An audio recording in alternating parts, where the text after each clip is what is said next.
And I've also reached a natural barrier, the third cataract. One of a series of impassable rapids that hinder all Nile travellers. My felucca can go no further. Drum!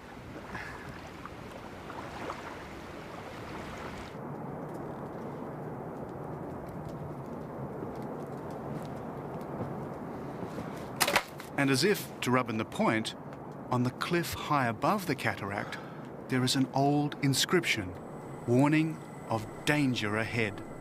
This was the original border between ancient Egypt and the Nubian province of Kush. Tomorrow, I join the trail of another warrior whose imperial ambition ran headlong into that of another would-be African pharaoh. I'm about to enter the land of Kush.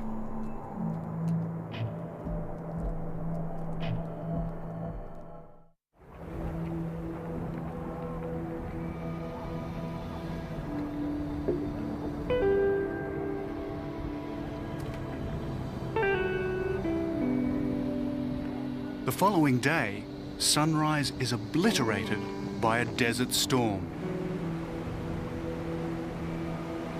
Minute grains of sand and dust get in your eyes and up your nostrils.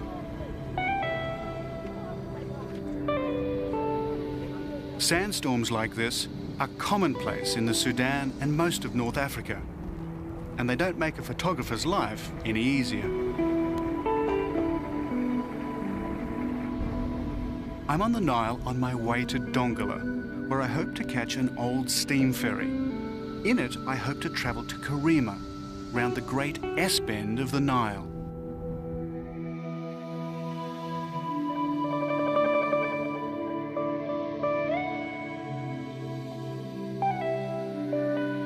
I'm on another felucca, dwarfed by this mighty river. And it was past this very spot, nearly 3,000 years ago, that the Black Pharaohs launched their invasion north.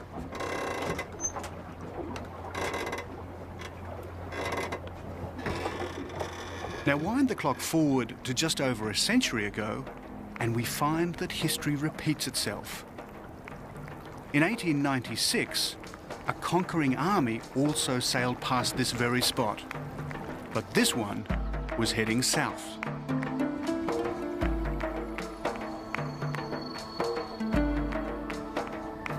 In the 1800s, a man was born near here who believed he was sent by God. He was a sort of Islamic messiah, known as the Mahdi. He too had visions of a black African empire, this time an Islamic one. Today, his followers still whip themselves into a frenzy in his memory. They're called dervishes.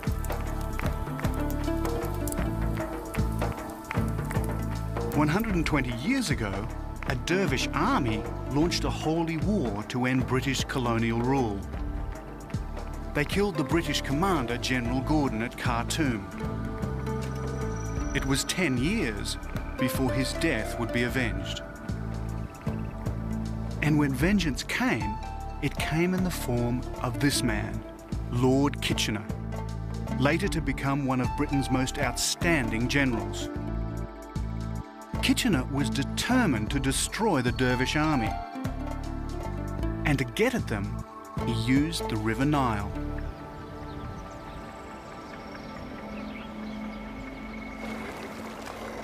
The next morning, we arrive in Dongola. Dongola. Ah, Dongola. Fantastic. And it was near Dongola, in 1896, that Kitchener's army first came under fire from the dervish forces. He quickly defeated them with superior firepower. Are these the ferry boats? Do they stay for Karima? لا لا شام. It's finished. لا لا لا خسران أيوة. Well, there's my Nile ferry. Thanks to irrigation and droughts upstream, the river level is low. The result is that these once magnificent old boats have been left to rust in the mud. So my plan to travel under steam, like Lord Kitchener, won't work.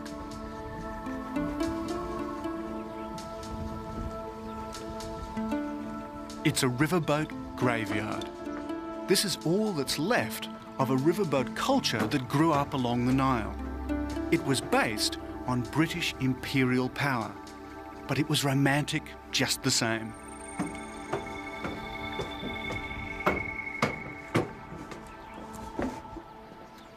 Imagine what it would have been like living on these riverboats for days on end.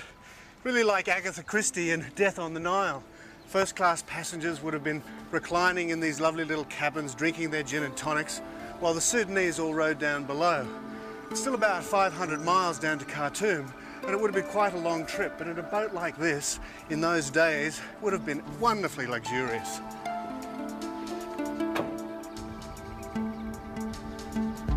The Battle of Dongola was Kitchener's first success.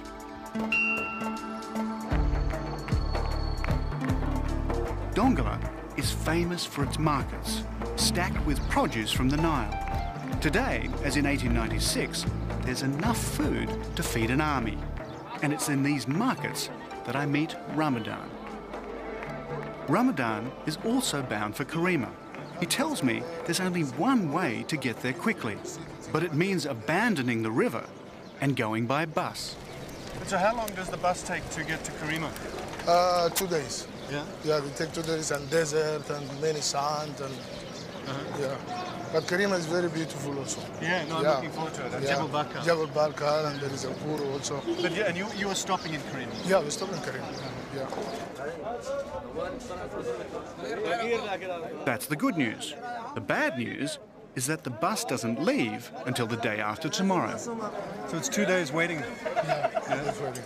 There's not many buses in this country. Yeah, you must wait until that. Go take the tea. Hey, say shukran. Shukran. The Sudanese are a nation of tea drinkers. So we discussed travel plans over a glass of sweet, minted tea. Is there much to see around Dongola? No. Dongola is also famous for its cooking. Perhaps I can relax and enjoy some Sudanese cuisine. But Ramadan suggests another form of cooking. You may think that being buried 30 kilometres out in the desert is some sort of Sudanese torture. Actually, it's something that a lot of people travel a long way to do, because this sand has incredible properties, and anybody with rheumatism who gets buried here for an hour or two walks away with almost no pain. Well, for me, because I don't have rheumatism, this is actually like a hot sauna. Well, probably in an hour or two I'll just be nicely baked, but it actually is very pleasant, I think.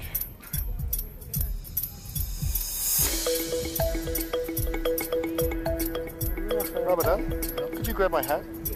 I'm going to fry out here. Thanks, mate. How long do I have to stay out here? What do you want? 2 hours, 3 hours? No problem. I think I'll be cooked like a turkey.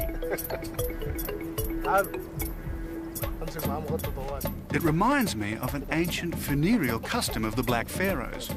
When a pharaoh died, he expected all his wives, courtiers, guards and palace staff to be buried with him, alive.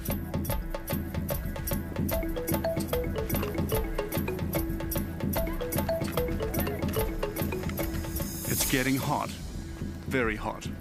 Soon I'll be mummified like a pharaoh. They put a cover over me as the sun rises higher and higher in the desert sky. And by now, I seem to have acquired quite an audience. But I can't let them watch me cook forever.